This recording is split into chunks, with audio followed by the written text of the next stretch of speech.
আজিয়া রাতিয়াইও আমেরিকায় ইরানের মাঝে জবরদস্ত হামলা করছে। যেসুলার মাঝে ইরানের ওরা হামলা হয়ে ইরানীয় আন্নাসা ইরানীয় আজিয়ার ভিতরে আড়ার ওয়ান পর্যন্ত ইউএসর মিলিটারির বেসর মাঝে এটেক করছে। জেরে ওদের বেশা বেশি লুসান করছে হরে জর্ডানের মাঝে। যেন নাকি আজ হল কি 11 জুন 2026 দিন হল বেশিবার আজিয়ার রিপোর্ট মোতাবেক জানা যাচ্ছে গিয়ে হালিয়া যেসুলার মাঝে ইরানে ইউএসর 21 সাল পর্যন্ত বেসরে এটেক করছে। ইয়ার পরে ডোনাল্ড ট্রাম্প একখান বায়ান দিয়ে দেখি ইরানত তো ইনর কিমত উচল করা ফুরিব এং হইর আজিয়া রাতিয়াইও ইরানের ভিতরে ইউএসএ জবরদস্ত এটেক করছে।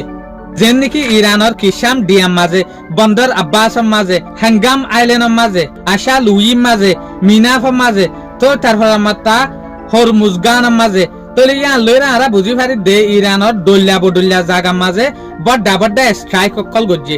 ডোনাল্ড ট্রাম্পের হতা মোতাবেক ডোনাল্ড ট্রাম্পে যে হদিন দরিয়ার মাঝে সমুদ্রের মাঝে তাকে দে হদিন জাহাজ আসোয়া লারাই জাহাজ এই লারাই জাহাজ টম হক মিসাইল বেহমের মাঝে 50 পর্যন্ত ফায়ারিং করছে ইরানের উপরে। ইয়ার পরে ইরানীয় আন্নাসা ইরানীয় জবরদস্ত এটেক করা শুরু করছে। ইরানে আড়ার ওয়ান পর্যন্ত ইউএসর মিলিটারির বেসর মাঝে এটেক করছে হদ্দে। তলে ইরানে জেসুলার মাঝে জর্ডানের মাঝে এটেক করার এই ভিডিও গিন সয়া।